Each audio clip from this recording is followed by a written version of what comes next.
Welcome to Mr. Phantom, where fear hides in every shadow and chilling tales come to life. Before we start, make sure to subscribe and like this video to get a scary story every night. Let's get started. My name is Ethan Carter, and I've always been the kind of person who preferred solitude. Not out of necessity, but by choice. I never liked the noise of crowded places or the feeling of constantly being surrounded by people. Maybe that's why I found myself drawn to Ravenbrook, a small, almost forgotten town hidden deep within America's vast countryside.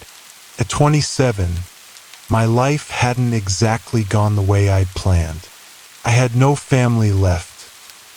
My parents passed away years ago, and I was an only child. Friends? Well, let's just say that when life pushes you into a spiral of endless disappointments, you tend to lose people along the way. I worked remotely as a freelance writer, so I didn't need to be tied to any one location. When I saw a listing for a cheap house in Ravenbrook, it seemed like the perfect opportunity. A quiet town, an affordable place, and no one to bother me. But from the moment I arrived, something felt wrong. The house I rented was an old Victorian-style home, standing eerily at the edge of town. It had character, large bay windows, intricate wooden carvings along the door frames, and a steeply pitched roof that made it look like something out of a forgotten Gothic novel. The listing mentioned that it had been empty for years, which explained the layers of dust and the faint musty smell that clung to the air. As I stepped inside for the first time, an odd sensation crept over me, like the house was exhaling, as if it had been waiting for someone to return. The wooden floors groaned under my weight, the air inside unnaturally still. I shook off the uneasy feeling.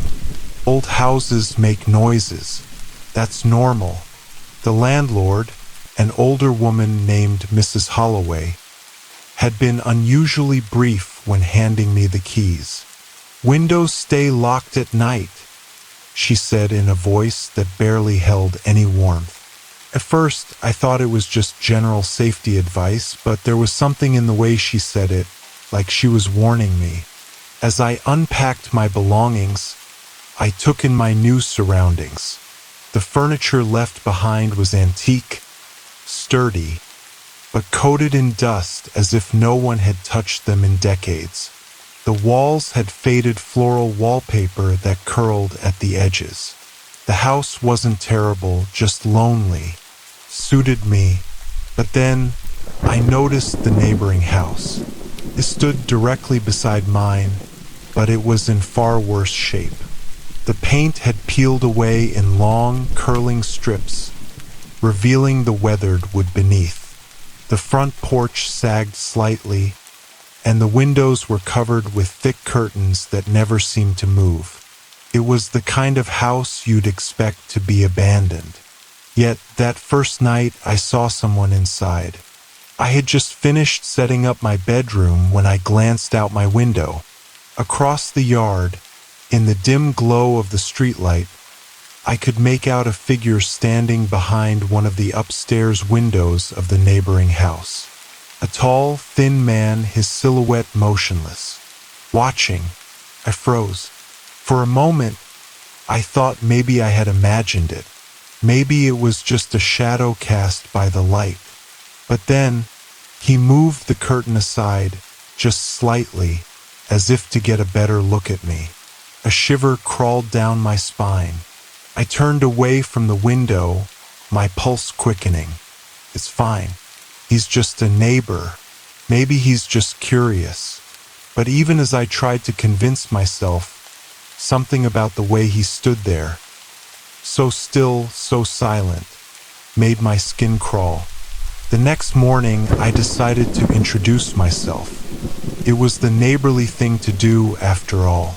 The house felt even more ominous up close. The porch steps creaked beneath my weight as I approached the door. The wood was warped with age, and the brass doorknocker was covered in a thin layer of rust. I hesitated for a second before knocking. Silence. I knocked again, harder this time. After a long pause, the door finally creaked open, just an inch. The man who stood there looked ancient. His skin was pale and stretched thin over sharp cheekbones, his dark eyes sunken and hollow. He wore a long-sleeved shirt despite the warm weather, and his hands, bony and veined, gripped the edge of the door as if he didn't want me to see too much of him. Yes. His voice was dry, raspy, as if he hadn't spoken in a long time. Cleared my throat.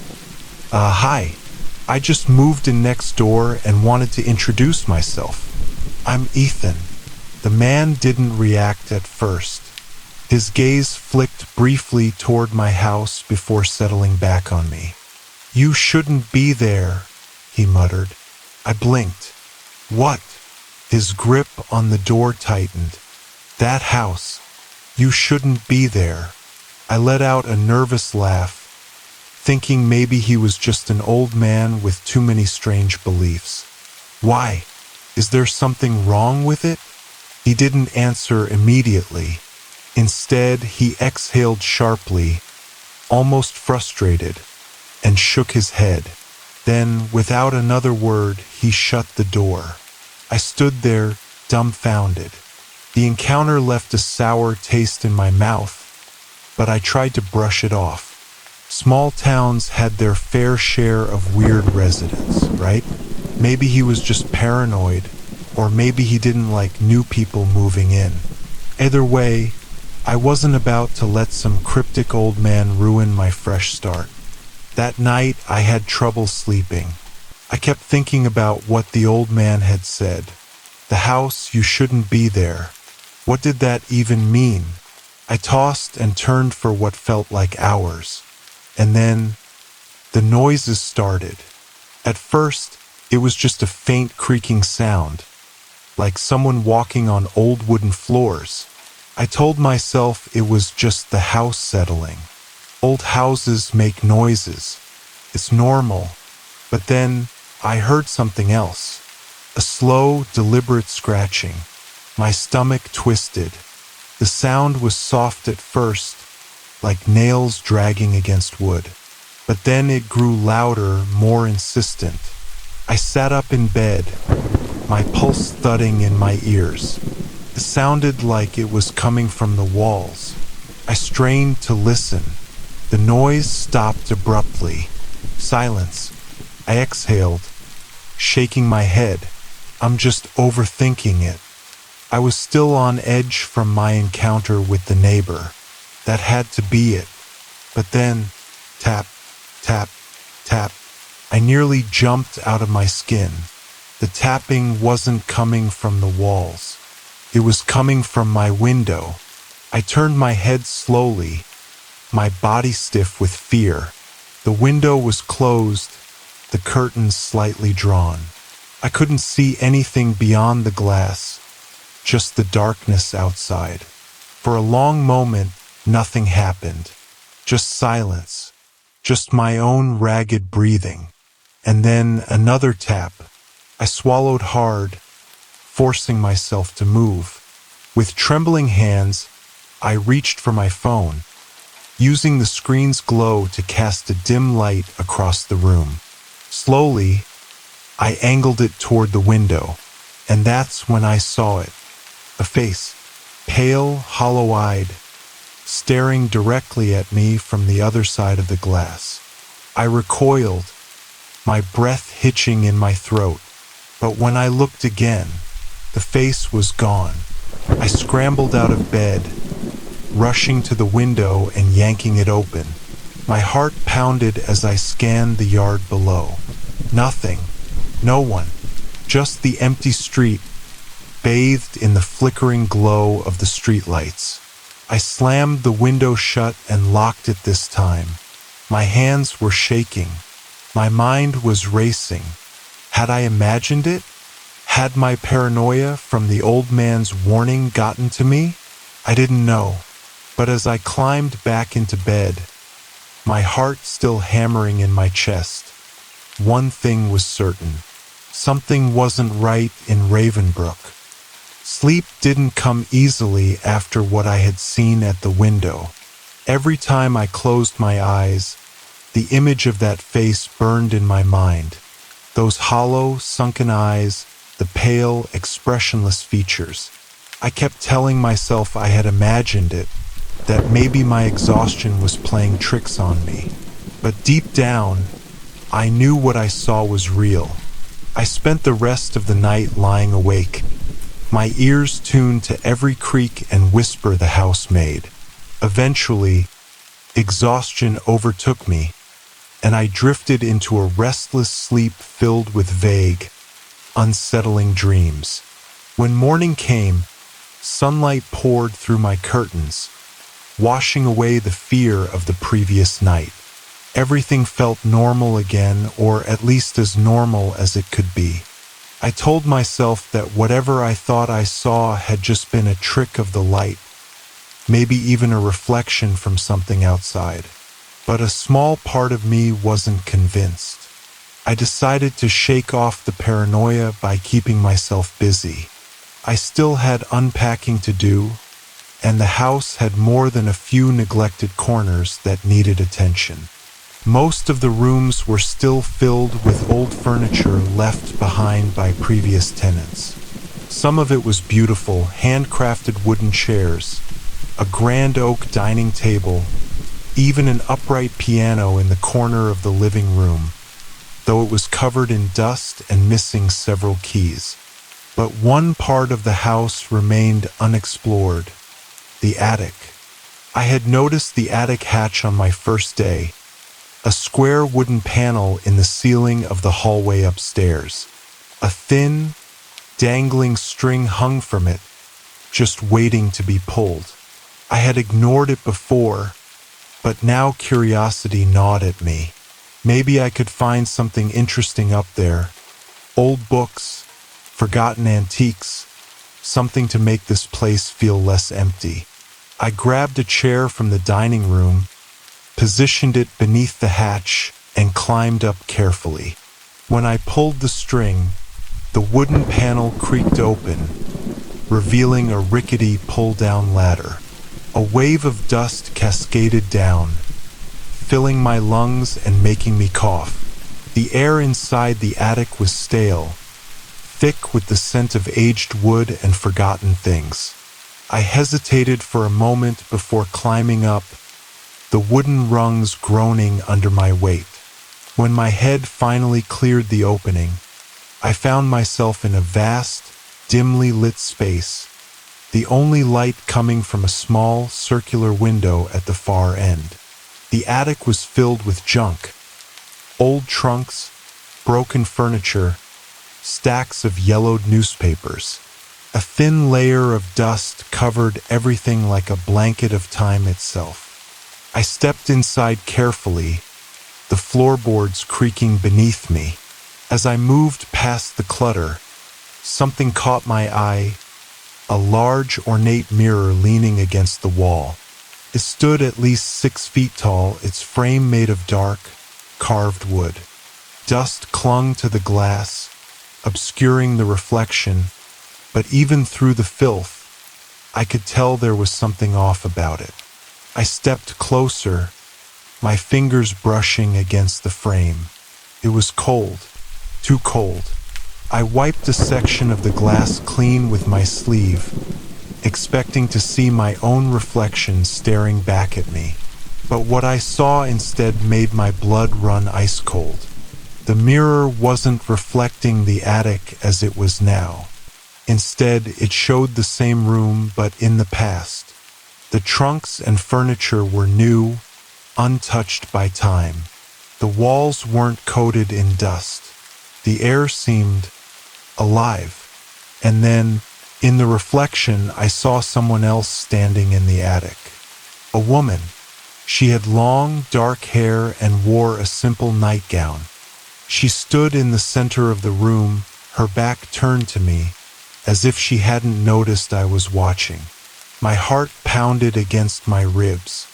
I turned around, expecting to see her behind me in the attic, but the room was empty. I snapped my head back to the mirror. The woman was still there, and then, as if sensing my gaze, she slowly began to turn around. The breath caught in my throat. Her face was pale, almost sickly, her eyes sunken. But what made my stomach lurch was the expression she wore. A look of absolute terror. She opened her mouth as if to scream, but no sound came out. Instead, she lifted a trembling hand and pointed directly at me. I stumbled backward, nearly tripping over an old box. My pulse thundered in my ears. This had to be some kind of trick, a hallucination, a lingering nightmare from my restless night.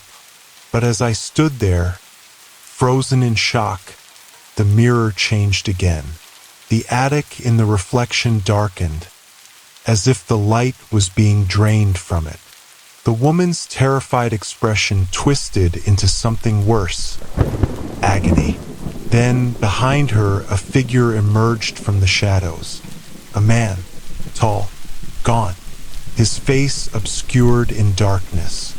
I watched, horrified, as the man raised something in his hand. A blunt object, maybe a hammer or a crowbar.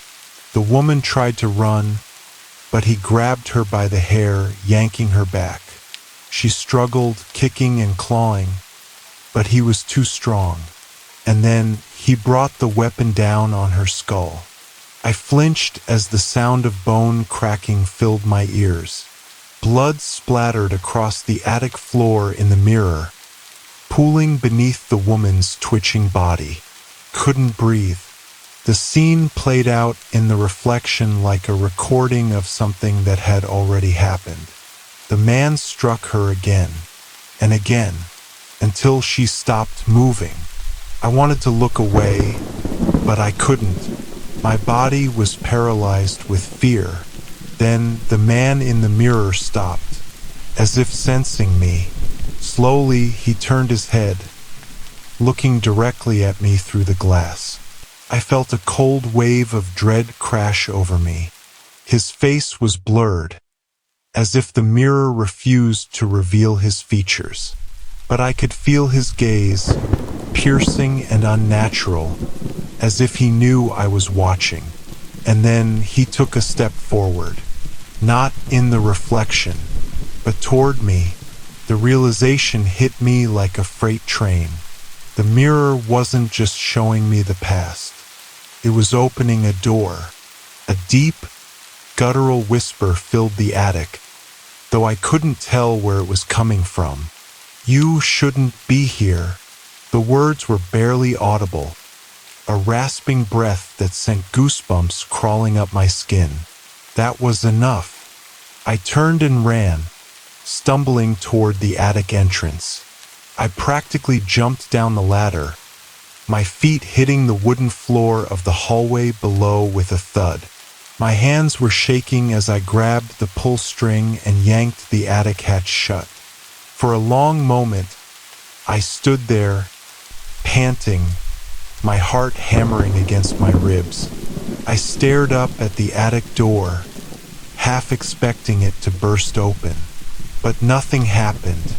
The house was silent again. But I knew what I had seen. The attic mirror wasn't normal. It wasn't just reflecting reality. It was showing me something that had happened in this house. And worse, that thing in the mirror had seen me too. I spent the rest of the day trying to convince myself that what I had seen in the attic was just some kind of hallucination. Maybe I had been half asleep. Maybe the dust in that old room had messed with my head. Maybe my overactive imagination, fueled by too many horror novels, was playing tricks on me. But no matter how many excuses I made, I couldn't shake the truth. I saw it. I heard it. And whatever was in that mirror, it saw me too. I refused to go back up there. The attic door remained shut, its pull string swaying slightly in the air as if mocking me. Every time I passed underneath it, I walked faster, my skin prickling with unease. I told myself I should just leave it alone, forget about it. But that night, the house refused to let me forget. It started with the whispers. I had been lying in bed for hours, staring at the ceiling, my mind racing with the images from the attic. No matter how hard I tried, I couldn't sleep. Every creak of the house felt too deliberate. Every gust of wind outside sounded like something moving just beyond my door. And then, just as I was about to doze off, I heard it, a faint whispering. At first, I thought it was coming from outside. Maybe the wind was rushing through an open window, carrying distant voices from somewhere in town. But as I listened closer, my stomach twisted with dread. The whispers were inside the house. My throat went dry. I held my breath, straining to hear. The voices were muffled, too quiet to make out the words. But they were there, drifting through the air like soft, ghostly murmurs. They weren't coming from a single source. They seemed to move, shifting through the walls, slipping beneath the floorboards. Then, slowly, the whispers grew clearer. At first, they were disjointed, fragmented sentences spoken in breathy, broken tones. But then one phrase cut through the rest. "Help me!" A chill ripped down my spine. The voice was female, the woman from the mirror. I bolted upright, my pulse hammering in my ears. The air around me felt thicker, suffocating. I could feel something pressing in from all sides, like the house itself was trying to smother me. I swallowed hard, trying to calm myself. It's just your mind playing tricks on you, Ethan. There's no one else here. But then, tap, tap, tap.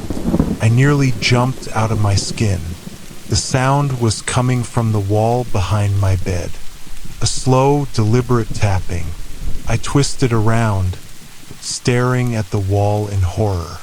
It was too rhythmic, too precise to be just the house settling. It was intentional. I threw off my blanket, my entire body tense. The whispers were still there, swirling through the room, growing more desperate. Then the tapping stopped. For a moment, silence hung in the air. My own heartbeat sounded deafening in my ears. And then bang! A loud, violent thud rattled the wall. I scrambled backward, my breath caught in my throat. It sounded like someone had just slammed their fist against the other side of the wall. But that was impossible. That wall separated my bedroom from the hallway. There was no other side for someone to be knocking from, unless I felt ice flood my veins, unless there was something inside the walls. I didn't sleep that night. The whispers faded eventually, but the feeling of being watched never left. Every shadow seemed to stretch toward me. Every creak of the floor made my heart jump. By morning, I was exhausted, my nerves frayed beyond reason. But I couldn't just sit here and pretend nothing was wrong. I needed to know what was happening, and I had a terrible feeling that it all started with the mirror. I wasn't ready to go back up to the attic. Not yet, but I needed to know more about this house, its history, what had happened here before I moved in.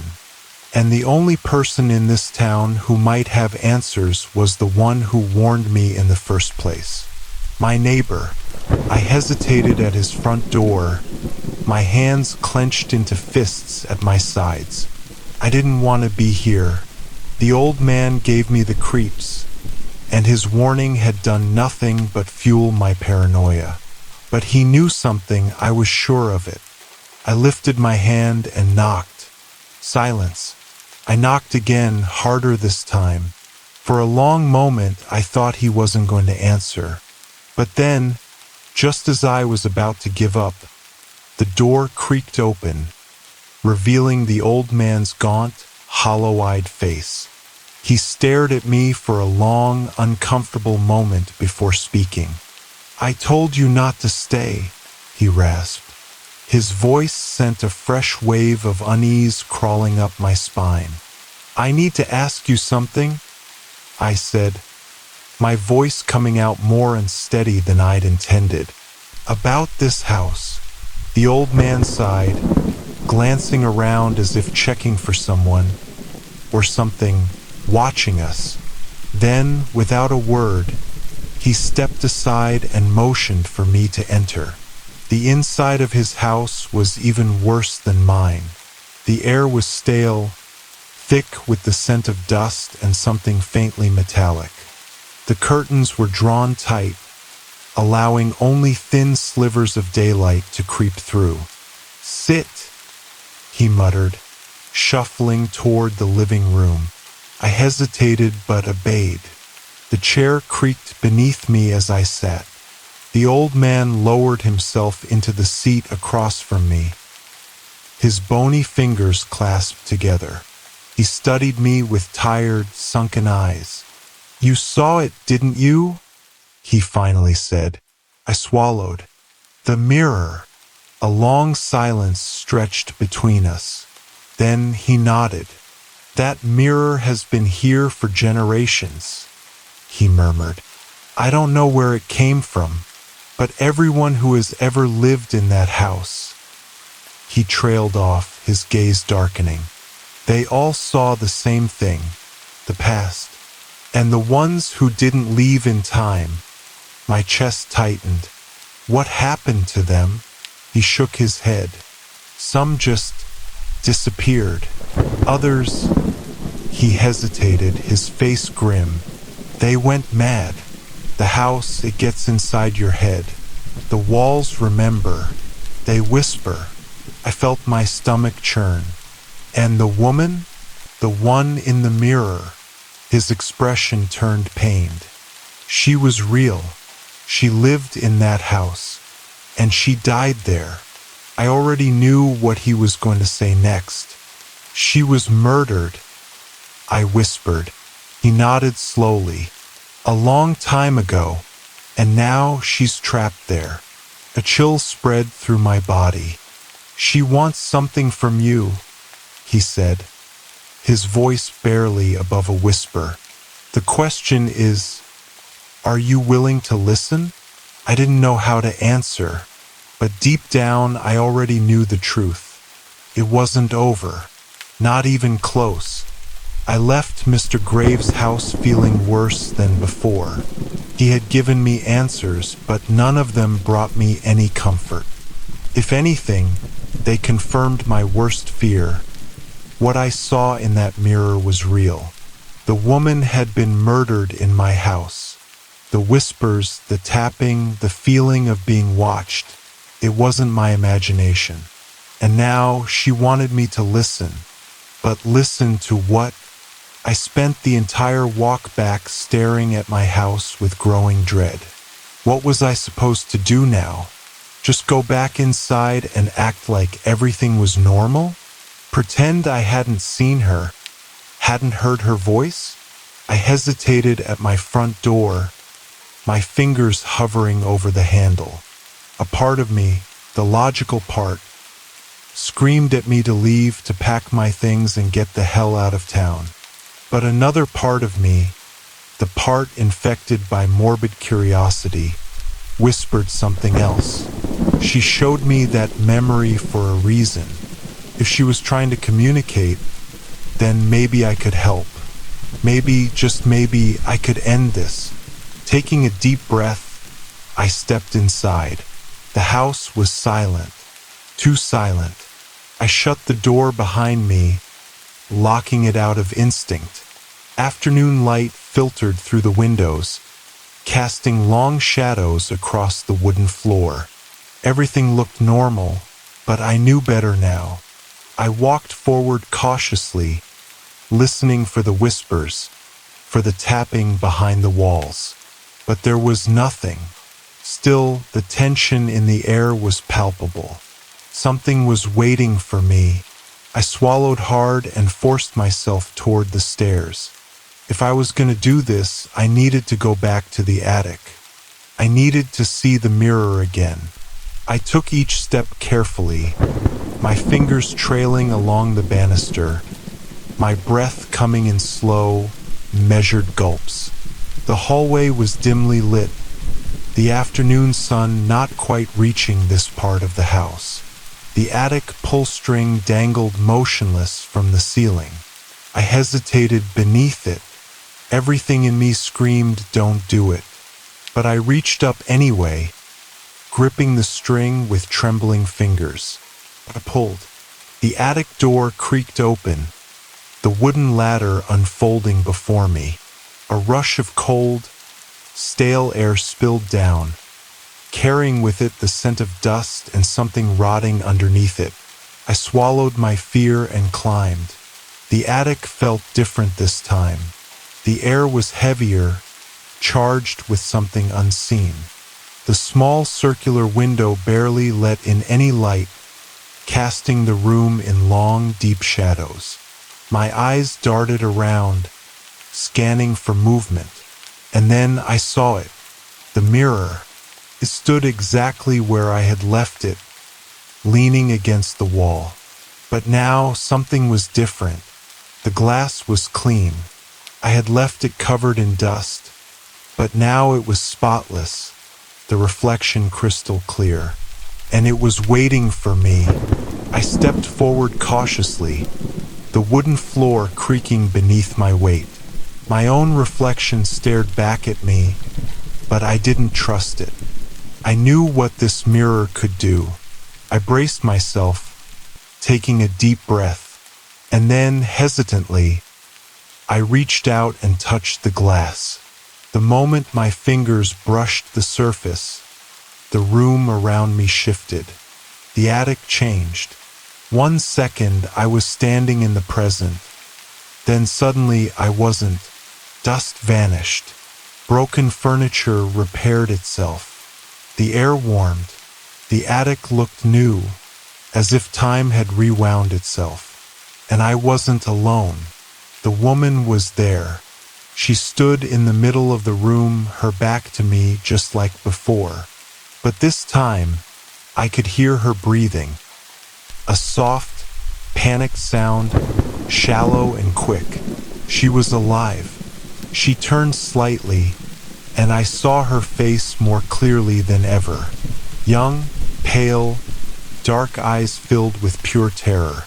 She wasn't looking at me. She was looking at him. A man stood in the shadows, half hidden by the attic beams. Tall, broad shoulders. His face was still blurred, but I could feel his presence like a storm about to break. The woman took a trembling step backward. "Please," she whispered. "I won't tell anyone. Just let me go." The man didn't move. She tried again. "I swear, I won't say anything. Just let me leave." But she was lying, and he knew it. He stepped forward, slow and deliberate. She screamed and bolted for the attic ladder, but he was faster. He grabbed her wrist and yanked her back violently. She stumbled, falling hard against the wooden floor, and then he reached into his coat and pulled out the knife. My breath caught in my throat. "No," I whispered, but she couldn't hear me. Neither could he. This had already happened. The man loomed over her, gripping the knife tightly. She tried to crawl backward, her eyes wide with desperate terror, but she had nowhere to go. The attic walls trapped her. "Please," she whimpered. For a split second, the man hesitated. Then, without warning, he plunged the knife into her chest. I jerked backward in horror as the blade sank deep, cutting through skin, through muscle, through bone. The woman gasped, a horrible wet sound, her hands clawing at his arms, her fingers slick with blood. He didn't stop. He stabbed her again, and again, each time more brutal than the last. The room filled with sickening, wet sounds, the dull thud of the blade hitting flesh. She stopped struggling. Her body twitched once, then went still. Blood pooled around her, seeping into the cracks of the wooden floor, staining everything dark red. The man stood over her for a long moment, his chest rising and falling. And then, slowly, he turned his head and looked directly at me. My heart stopped. For the first time, I saw his eyes through the blur. Cold, hollow, dead. And then he smiled. The attic shattered around me. I stumbled backward, crashing into an old trunk. The attic was back to normal, dusty, broken, abandoned. But the blood was still there. Dark stains covered the wooden floor where she had died, soaking deep into the grain. It hadn't been a vision. This was real.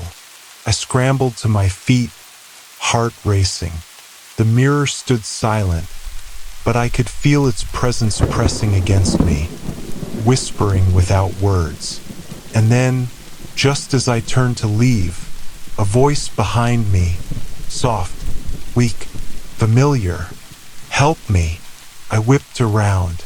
The mirror's surface had changed again. The woman was there, but she wasn't dead. She was staring at me, her eyes pleading. Her lips moved soundlessly, but I knew what she was saying. She was still trapped, and now she wanted me to save her. I stumbled backward, my breath hitching in my throat. The woman in the mirror was alive. Her wide, desperate eyes locked onto mine, silently begging me for something I couldn't yet understand. Her lips moved, forming words I couldn't hear, but I didn't need to.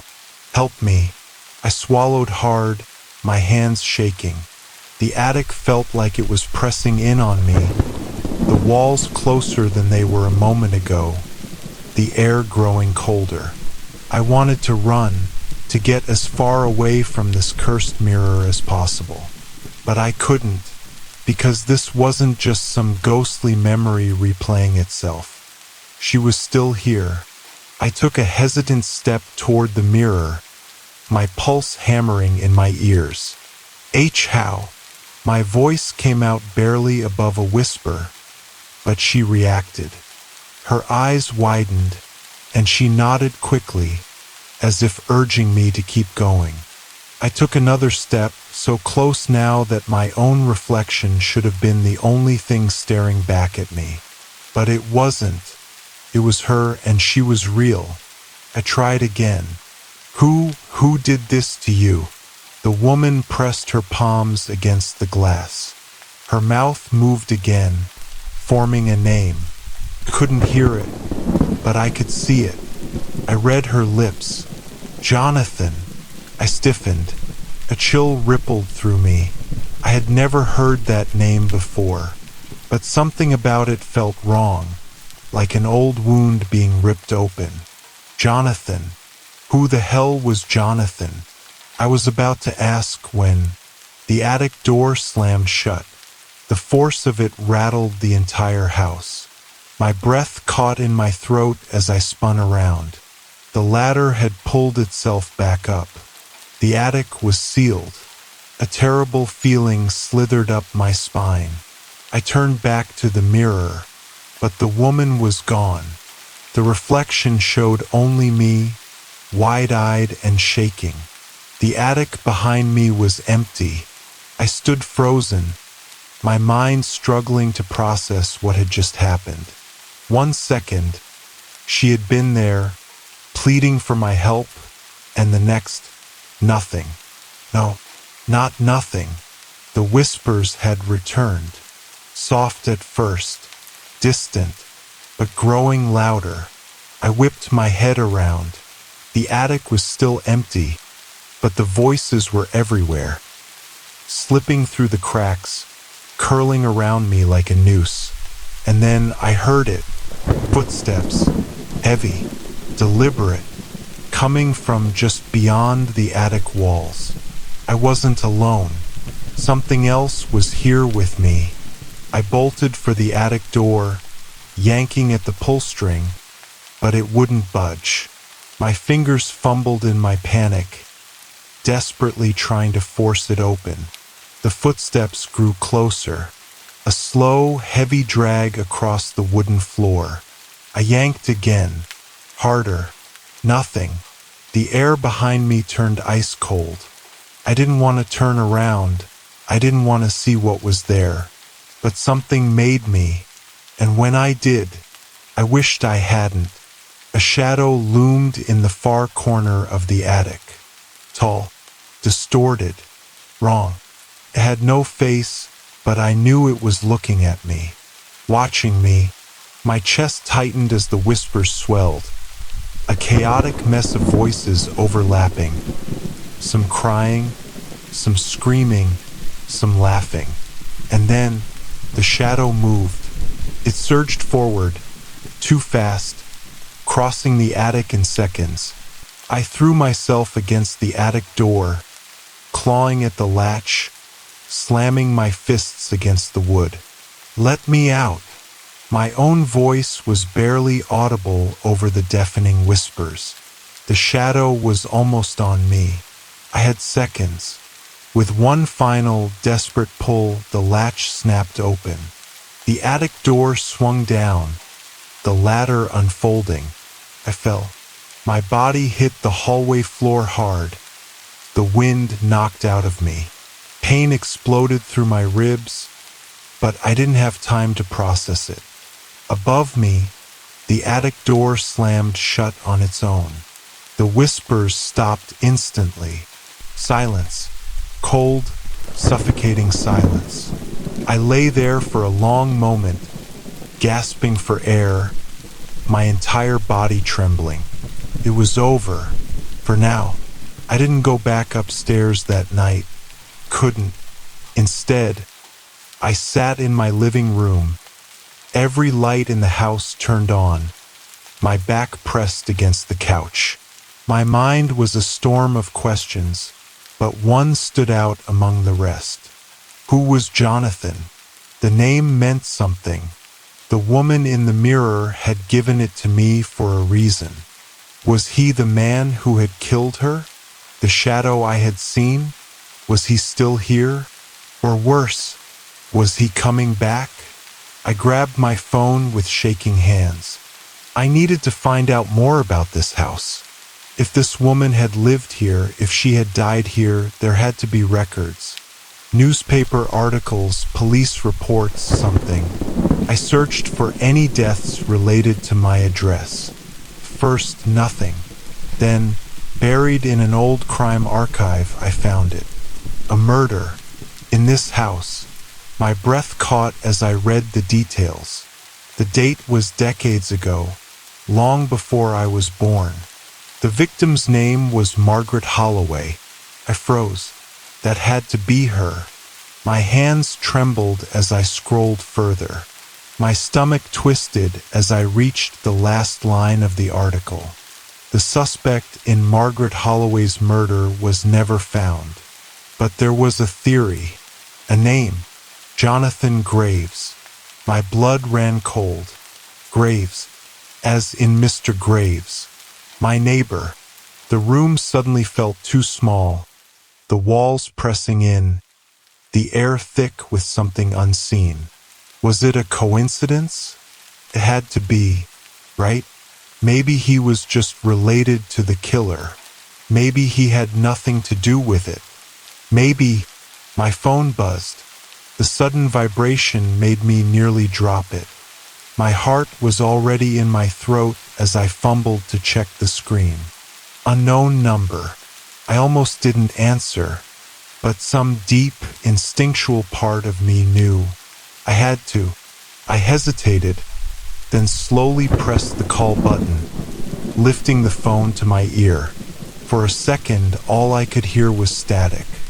And then, a voice. Faint, broken, familiar. A woman's voice. "He's watching you." I froze.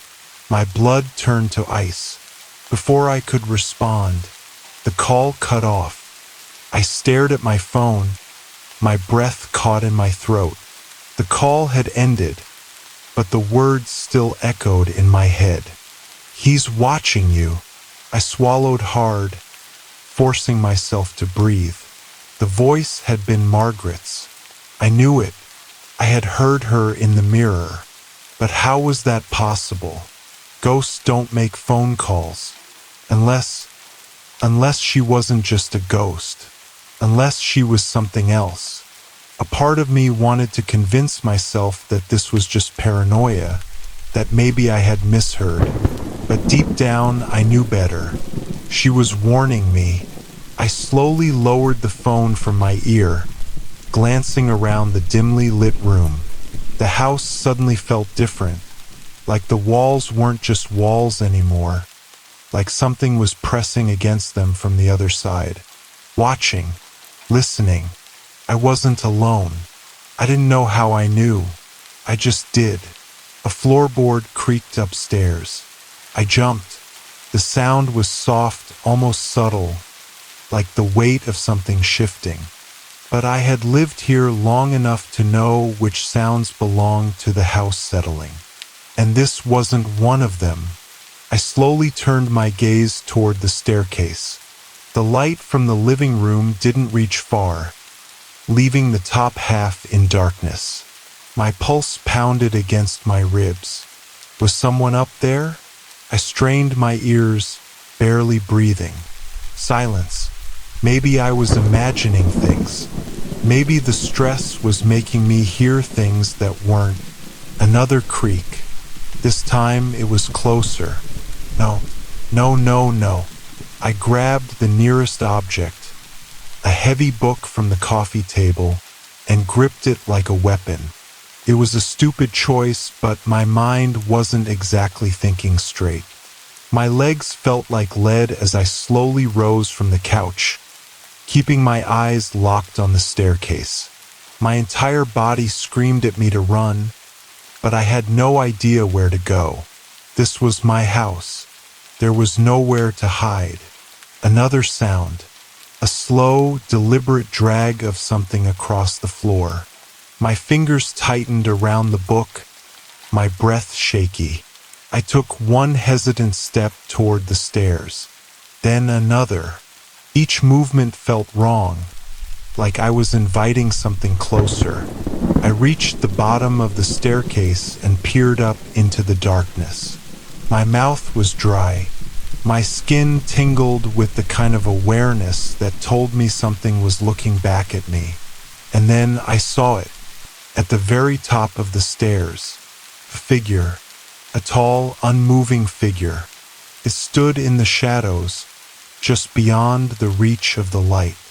I could barely make out its shape, but it was there, watching me. My body locked up. I couldn't move. I couldn't think. Jonathan. It had to be him. The murderer. The thing in the attic. The one Margaret had tried to warn me about. He was here. I opened my mouth, but no sound came out. My legs refused to work. My entire body was frozen in pure animalistic fear. Then it moved, not like a normal person. It didn't take a step or shift its weight. It just glided forward, silent and unnatural. I threw the book. It hit the stairs hard, but by the time it landed, he was gone. The top of the staircase was empty. My breathing was ragged. My legs shook so badly I had to grip the railing to stay upright. My mind screamed at me to get out. I ran. I didn't stop running until I was outside, gasping for air. The night was cold, the wind biting against my skin, but I didn't care. I was out of the house. I backed away until I was halfway across the yard. My eyes locked on my front door. The porch light flickered, casting long, eerie shadows across the lawn. I expected the door to burst open, expected him to come after me, but nothing happened. The house just stood there, silent and empty, as if it had never been haunted at all. I fumbled for my phone, my hands shaking so badly I almost dropped it. I didn't know who I was calling. The police? A priest? But before I could dial a number, I heard something. A voice, low, familiar, coming from behind me. "You saw him, didn't you?" I spun around so fast I nearly lost my balance. My heart was pounding. Mr. Graves stood at the edge of his porch, half hidden in shadow. His expression was unreadable, his hands stuffed deep in the pockets of his long coat. I stared at him, chest rising and falling rapidly. He knew what was in my house. I took a step toward him, my voice hoarse. "Who is he?" Mr. Graves exhaled slowly, shaking his head. I was afraid of this. He turned and motioned for me to follow. "Come inside. You need to hear the rest of the story." I hesitated. Every instinct screamed at me to stay outside, to not trust him. But what choice did I have? I couldn't go back inside my house. Not yet. And if anyone knew what was happening to me, it was him. With a deep breath, I forced my legs to move, following him onto his porch. The old wood creaked beneath our weight as he unlocked the door. The smell of old books and something faintly metallic hit me as I stepped inside. He closed the door behind us, locking it. The living room was cluttered, filled with stacks of old newspapers and strange trinkets. A single lamp cast a dim glow over the space, making the shadows seem longer than they should be. Mr. Graves gestured to the couch. "Sit." I did, though every muscle in my body was tense. He didn't sit. Instead, he paced to the window, peering out into the night as if checking for something. Then he sighed and turned to face me. "You asked me who Jonathan was," he said quietly. I nodded.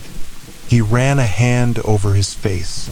"I lied to you before," he admitted.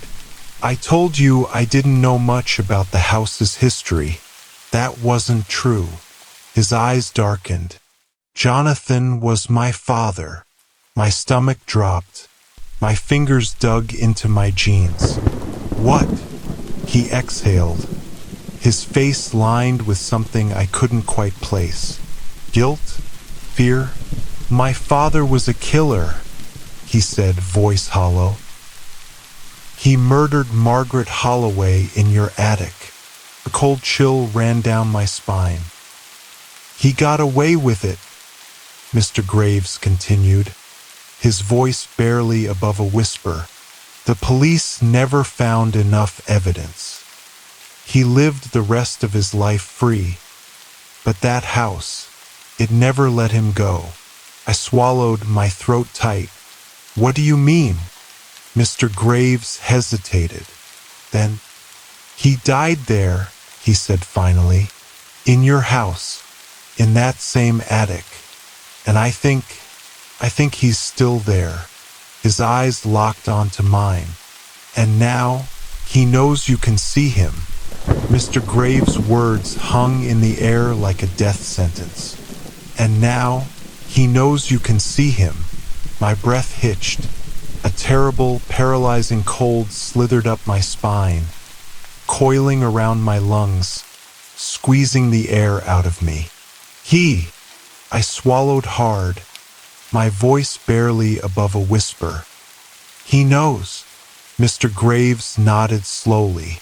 His face was unreadable, but his fingers twitched at his sides, betraying the tension he tried to conceal. I felt exposed, like I had just stepped onto thin ice that was already starting to crack beneath me. Ghosts don't just haunt places, he said, his voice quieter now, almost like he was afraid to be overheard. Sometimes they haunt people. I shivered, rubbing my arms. My house felt wrong, but I had convinced myself that the attic, the mirror, was the center of it. That if I stayed away, I'd be safe. But I wasn't. Not anymore. Mr. Graves moved toward the fireplace, kneeling beside a wooden chest that looked like it hadn't been opened in years. He muttered something under his breath as he fiddled with the rusted lock, then pushed the lid open with a low groan. Inside was a collection of old photographs, newspaper clippings, and something wrapped in cloth. He reached inside, carefully pulling out an old, yellowed piece of paper. He held it out to me. I hesitated before taking it. My fingers trembled as I unfolded the fragile page. It was an article, a decades-old news clipping, edges torn and faded, the ink smudged but still readable. The headline made my stomach drop. Murder in Blackwood. Woman found slain in attic, suspect flees. My eyes darted over the words, devouring the details as dread pooled in my gut. Margaret Holloway, strangled to death in her bedroom. Her body later dragged to the attic, left there to rot for days before someone finally found her. The prime suspect? Jonathan Graves, Mr. Graves' father, a man who had never been caught, a man who had died in my house. I looked up at him, my voice hoarse. Did he? He never confessed, Mr. Graves said before I could even finish my question. They never had enough proof, but I know my father. I know what he was. His jaw clenched, his eyes dark. A monster. A wave of nausea churned in my stomach. My house, the place I slept, ate, lived in, had been the scene of something horrifying. The walls had witnessed it. The air still held it. And now, so did I. I folded the paper, gripping it tightly. Why did he? I stopped mid-sentence, because something wasn't right. A noise, faint, distant, but getting closer. I turned my head slowly, every muscle in my body stiffening. The front door handle was turning. My throat locked up, turned once. A slow, deliberate twist. Then again. Click, click, click. Mr. Graves was already moving, his face set in grim determination.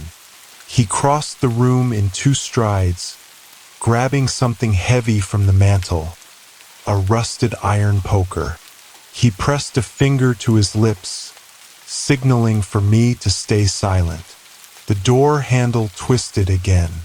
The lock held. For now, I felt my pulse in my ears, a deafening, erratic drum. My mind was screaming at me to run, but where? The door was the only way out, and something was right outside. Mr. Graves crept toward the peephole, exhaling slowly before pressing his eye against it. I held my breath. Seconds stretched into eternity. Then his entire body went rigid. I saw the color drain from his face, his grip on the fireplace poker tightening until his knuckles went white. A sick feeling churned in my gut. I didn't want to ask. I had to ask. Who is it? I whispered. Mr. Graves didn't answer. He took a slow, careful step back from the door, his hands shaking. Then he locked eyes with me. He's here. I felt the air leave my lungs. Jonathan. My head snapped to the door. I couldn't see him, but I could feel him. His presence was thick, suffocating. Pressed against the walls, against my chest. The whispering started again. Soft at first, then louder. The sound was inside my head. I knew that voice. You let me in. I flinched. Came from everywhere. From the door. From the walls. From inside my own skull. My vision blurred. My knees buckled. I clutched the sides of my head, shaking. No, I whispered. No, I didn't. A sharp, splintering crack echoed through the room. The door. The wood was splitting. Mr. Graves moved fast, grabbing my arm and pulling me back just as the door burst inward with a violent bang. Cold air rushed in, but the porch was empty. I could still feel him. So close. Too close. Move! Mr. Graves shoved me toward the back hallway. I stumbled but forced my legs to work, following him as he threw open a door I hadn't even noticed before. A staircase, leading down, to a basement. I hesitated. Go! He snapped. I didn't think. I just ran. The air down here was different. Thick, musty, suffocating. I turned just in time to see Mr. Graves slam the door shut behind us, locking it. Then silence. Deep, eerie silence. I struggled to catch my breath, my eyes darting around the room. It was cramped, filled with old shelves, boxes covered in dust. A single dim light bulb flickered above us, casting long, jittery shadows against the stone walls. We can't stay here, I choked out. Mr. Graves nodded, his face grim. I know. Then the whispering started again, louder this time. Right behind me, my blood turned to ice. I turned slowly, too slowly, and my heart stopped. There, standing in the farthest corner of the basement, was a mirror. And in that mirror was him, Jonathan Graves. I saw him clearly now. His face was twisted, his eyes hollow and black as he grinned at me, his teeth wrong, jagged. His hands twitched at his sides, fingers curling like he was imagining them wrapped around my throat. The mirror started to shake. Mr. Graves grabbed my wrist. We need to break it, he whispered. I couldn't move. Jonathan wasn't just in the mirror anymore. He was stepping out of it. Jonathan's twisted form lurched out of the mirror, his movements jerky and unnatural. His arms stretched too long, his fingers twitching as though eager to wrap around my throat. His grin widened too wide. The air in the basement became dense, suffocating, pressing down on me like I was being buried alive. A rancid smell filled my nostrils. Something rotten, something dead. I tried to scream, but my throat locked up. Mr. Graves grabbed my arm and yanked me backward just as Jonathan's fingers reached for me. My skin went ice cold at the near touch, my entire body convulsing in pure terror. We need to break it. Mr. Graves' voice was raw with urgency. Jonathan's black, soulless eyes flickered toward him. A sudden, gut-wrenching shriek erupted from the mirror, like 1,000 voices screaming at once. The glass rippled, distorting like liquid, and through it, I saw something. Margaret Holloway. She was in the reflection, standing just behind Jonathan, her mouth stretched wide in a silent scream. Her face was twisted in agony, her hands clawing at the inside of the mirror as if she were trapped. Jonathan lunged forward. Mr. Graves swung the iron poker with all his strength. The heavy metal smashed into the mirror. A deafening shatter erupted through the basement, the force so strong it knocked me backward. Glass exploded outward, jagged shards flying through the air, some slicing my arms and face. The mirror's surface collapsed inward, like a vacuum sucking reality itself into its depths. Jonathan let out a howl, a deep, inhuman sound that rattled the walls. His body distorted, twisting violently, his limbs bending at impossible angles. The mirror dragged him back. I saw his face contort in fury, his black eyes locked onto mine as his body was pulled into the swirling abyss. Then, with a final, ear-piercing shriek, Jonathan was gone. The basement fell into a deathly silence. All that remained were the shattered pieces of the mirror, scattered across the floor like the remnants of a nightmare. The air was heavy, too still. Mr. Graves exhaled sharply, his grip on the poker loosening. "It's over," I whispered, my voice hoarse. But deep down, something told me it wasn't. The police arrived hours later, responding to reports from neighbors who heard the commotion. They found me and Mr. Graves still in the basement, surrounded by broken glass, bruises, and a story no one would believe. We tried to explain, but what could we say? That a ghost had tried to kill me? That a man long dead had crawled out of a mirror?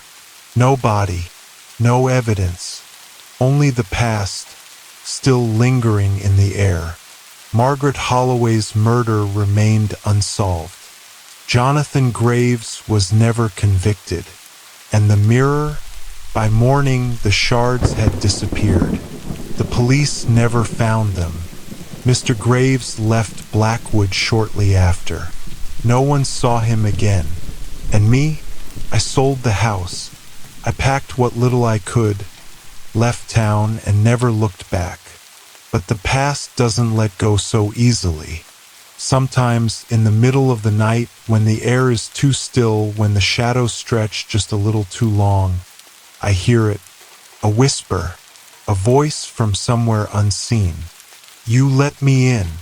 And when I walk past mirrors, when I catch my reflection in darkened glass, I swear, sometimes I see someone standing behind me, watching, smiling,